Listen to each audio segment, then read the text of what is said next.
So ఇప్పుడు మన కర్మని మన లైఫ్లో ఇప్పుడు ప్రజెంట్ ఉన్న లైఫ్లోనే మనము మళ్ళీ ఎదురవుతూ వస్తూ ఉంటుందా, లేకపోతే మళ్ళీ జన్మ అంటుంటే అందులోకి క్యారీ అయ్యి మళ్ళీ మళ్ళీ దాన్ని ఫేస్ చేస్తూ ఉంటామంటారా? ఖచ్చితంగా. ఇప్పుడు ఒక ఒక ఒక ఉమెన్ లైఫ్లో ఒక ప్యాటర్న్ ఉంది. For example men or women to that matter.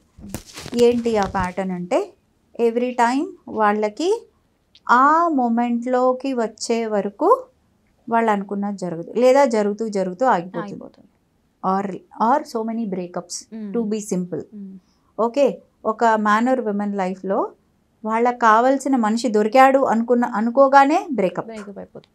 అలాగే దే ట్రై అగైన్, దండయాత్ర అలాగ అవుతూనే ఉంటుంది. సో అది ఎంతవరకు అవుతుంది? ఏ మూమెంట్లో అయితే మనం నేర్చుకోలేదు అంటే ఏంటి, ఆ పర్సన్ తోటి మనకి ఏం నేర్చుకోవాలి, ఆ లెసన్ అనేది నేర్చుకోవట్లా. అది నేర్చుకునే వరకు అది అవుతూనే ఉంటుంది, ఆ ప్యాటర్న్ అనేది రిపీట్ అవుతూనే ఉంటుంది. సరే ఈ లైఫ్లో నేర్చుకోలేదు, సంహౌ పెళ్ళైపోయింది, డివోర్స్ అయిపోయింది, అన్నీ అయిపోయాయి అంటే ఏంటి, ఇంకా నేర్చుకోలే. అది అక్కడితో ఆగదు. ఈ లైఫ్లో ఫ్రీ విల్తో డివైడ్ అయిపోయావు. బట్ కర్మ లెసన్ అనేది తెచ్చుకున్నది తీరాలిగా.